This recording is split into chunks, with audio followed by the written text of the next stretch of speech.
नमः संस्कृताय। मैं केपी बाल गंगा क्लासेस से आप सभी का आज के ऑनलाइन क्लास में स्वागत करता हूं। जैसा कि बच्चों कक्षा 10 यूपी बोर्ड इसके अंतर्गत हम लोग प्रोजेक्ट फाइल संस्कृत विषय की जो बनाएंगे उसमें प्रथम मासिक परीक्षा के अंतर्गत पूछे जाने वाले प्रश्नों, द्वितीय मासिक परीक्षा के अंतर्गत पूछे जाने वाले प्रोजेक्ट फाइल में लिखे जाने वाले प्रश्नों के उत्तर और तृतीय मासिक परीक्षा इस शीर्षक विषय से जो हम लोग प्रोजेक्ट फाइल बनाएंगे उसमें जो है कौन से प्रश्नों के उत्तर आपको लिखने हैं, आइए हम लोग देख लेते हैं। तो प्रथम मासिक परीक्षा के अंतर्गत हम लोग पहला प्रश्न लिखेंगे कि वाचन को परिभाषित कीजिए तथा वाचन के दोनों प्रकारों का वर्णन कीजिए। दोनों प्रकार जैसे सस्वर वाचन और मौन वाचन, इन दोनों पर आपको प्रकाश डालना है। ठीक है। दूसरा प्रश्न है भाषण का आशय स्पष्ट करते हुए भाषण देते समय ध्यान रखने योग्य बातों का उल्लेख करना है। भाषण का आशय स्पष्ट कीजिए तथा भाषण देते समय ध्यान रखने योग्य बातों का उल्लेख कीजिए। तीसरा क्वेश्चन है शब्द ज्ञान एवं उसके प्रयोग से आप क्या समझते हैं। शब्द ज्ञान एवं उसके प्रयोग से आप क्या समझते हैं।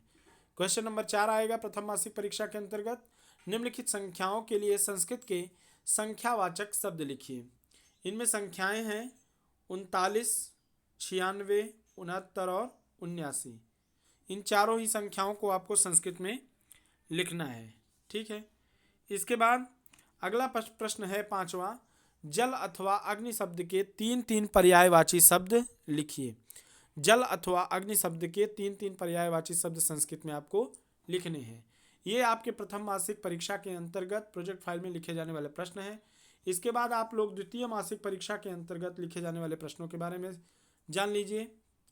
इस द्वितीय मासिक परीक्षा के अंतर्गत आप लोगों को इन प्रश्नों के उत्तर लिखने हैं अपने प्रोजेक्ट फाइल में।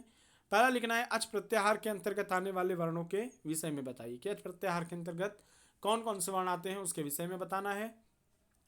दूसरा प्रश्न आता है कि निम्नलिखित में से किन्हीं दो शब्दों के संधि विच्छेद करते हुए संधि का नाम लिखिए। पहला है गजेंद्र, दूसरा है षड्मासा, तीसरा है रामश्विनोति और चौथा है स्वागतम। तो इस तरह कुल 4 पद हैं और एक पांचवा नायक। ये 5 पद हैं, इनका संधि विच्छेद करते हुए आपको संधि का नाम भी बताना है। क्वेश्चन नंबर तीसरा आ जाएगा द्वितीय मासिक परीक्षा के अंतर्गत नदी अथवा पितृ शब्द के रूप सप्तमी व्यक्ति के तीनों वचनों में आपको लिखने हैं। क्वेश्चन नंबर चौथा आ जाएगा पा अथवा नी धातु के रूप लंग लकार के उत्तम पुरुष के सभी वचनों में लिखिए। पा अथवा नी धातु के रूप लंग लकार के उत्तम पुरुष के सभी वचनों में लिखिए। या तो पा धातु का लिखिए अथवा नी धातु का रूप लिखिए। उसके बाद क्वेश्चन नंबर 5वां आ जाएगा द्वितीय मासिक परीक्षा के अंतर्गत कि निम्नलिखित में से किन्हीं दो का समास विग्रह करते हुए समास का नाम बताइए। पहला पद है निर्मक्षिकम, दूसरा है लंबोदर, तीसरा है अष्टाध्यायी, चौथा है वक्रतुंड और पांचवा है दशानन। तो इन पांच समास में से किन्हीं दो का समास विग्रह करते हुए समास का नाम भी निर्देशित करना है। उसके बाद क्वेश्चन नंबर 6वां आता है द्वितीय मासिक परीक्षा के अंतर्गत ही निम्नलिखित में से किसी एक वाक्य के रेखांकित शब्द का निर्देश सूत्र के साथ कीजिए। पहला पद है देवदत्ता पादेन खंजा। इसमें रेखांकित नहीं है तो मैं रेखांकित कर दे रहा हूं। पहले में होगा पादेन, दूसरे में होगा विप्राय। देवदत्ता पादेन खंजा, इसमें पादेन पद में कौन सी विभक्ति और कौन सा वचन है और वो भी किस सूत्र के नियम निर्देश पर यहाँ पे इसमें कौन सी विभक्ति और कौन सा वचन हुआ है ये आपको बताना है। दूसरा विप्राय गाम ददाति में विप्राय पद में कौन सी विभक्ति और कौन सा वचन है और वो भी किस नियम सूत्र को निर्देशित करता है। इसी क्रम में आगे बढ़ते हुए क्वेश्चन नंबर 7वां आ जाता है। क्वेश्चन नंबर 7वां है क्री अथवा गम धातु। क्री अथवा गम अर्थात क्री में क्री धातु का या तो गम धातु में प्रत्यय का प्रयोग करके आपको 2 रूप लिखने हैं। किन्हीं 2 प्रत्यय का प्रयोग करके आपको इनके 2 रूप लिखने हैं। या तो क्री धातु में आप किन्हीं 2 प्रत्यय का प्रयोग करके 2 नए शब्दों का निर्माण कीजिएगा, 2 नए पद बनाइएगा, अथवा गम धातु में किन्हीं 2 प्रत्ययों का प्रयोग करके आपको 2 पदों का निर्माण करना है। ठीक है। इसी क्रम में आगे बढ़ते हुए क्वेश्चन नंबर 8वां आता है द्वितीय मासिक परीक्षा के अंतर्गत निर अथवा अनु उपसर्ग से निर्मित 2 शब्द लिखना है। निर अथवा अनु उपसर्ग से निर्मित आपको 2 शब्दों का निर्माण करना है। या तो निर उपसर्ग को लेकर 2 शब्दों का निर्माण कीजिए या तो अनु उपसर्ग को लेकर। क्वेश्चन नंबर 9 आता है, निम्नलिखित में से किसी एक वाक्य का वाच्य परिवर्तन कीजिए। निम्नलिखित में से किसी एक वाक्य का वाच्य परिवर्तन करना है आपको।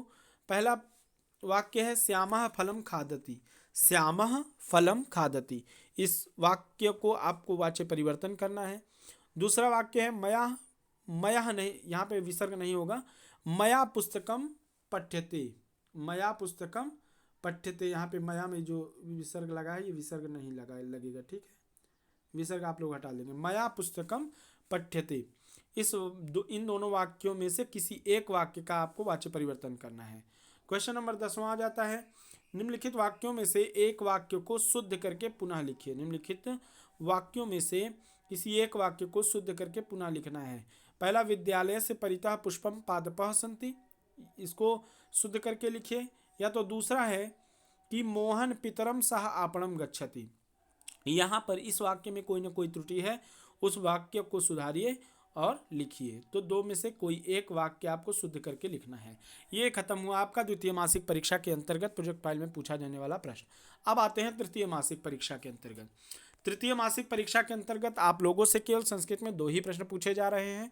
पहला प्रश्न है, विद्या अथवा परोपकार विषय पर 8 से 10 पंक्तियों का संस्कृत में एक निबंध लिखना है। या तो विद्या विषय पर लिखिए अथवा परोपकार विषय पर 8 से 10 पंक्तियां संस्कृत में आपको लिखनी है, ठीक है। उसके बाद अगला क्वेश्चन आ जाता है कि निम्नलिखित वाक्यों में से किन्हीं 2 वाक्यों का संस्कृत में अनुवाद कीजिए। कुल 5 वाक्य संस्कृत में दिए जा रहे हैं, इनमें से आपको कुल 2 वाक्यों का ही संस्कृत में अनुवाद करना है। तो ये इन वाक्यों को आप पढ़ लीजिए। पहला वाक्य है, मेरे गांव के चारों ओर पेड़ है, इसका संस्कृत में अनुवाद कर दीजिएगा। अगला वाक्य है, वह चावल से भात पकाता है। अगला, अर्जुन के समान धनुर्धारी कोई नहीं था। मूर्खों को पुस्तकों से क्या प्रयोजन, मूर्खों को पुस्तकों से क्या प्रयोजन। और 5वां वाक्य है, किसान हल से खेत को जोतता है। किसान हल से खेत को जोतता है। इस तरह कुल प्रथम मासिक, द्वितीय मासिक एवं तृतीय मासिक परीक्षा के अंतर्गत आप लोगों के प्रोजेक्ट फाइल में लिखे जाने वाले इन प्रश्नों को आज मैं आप लोगों के इस क्लास में बता दिया हूं और मैं इसको आप लोगों के ग्रुप में भेज भी दूंगा। आशा करता हूं कि आज के द्वारा बताई गई बातें आपको अच्छे समझ में आई होंगी। आप लोग अपना प्रोजेक्ट फाइल लिखते रहिए, अच्छी राइटिंग के साथ लिखिए। इन्हीं बातों के साथ ये क्लास यहीं पे समाप्त होती है। यदि चैनल अच्छा लगा हो तो चैनल को लाइक एवं सब्सक्राइब अवश्य करें। इन्हीं के साथ शुभम संस्कृतम।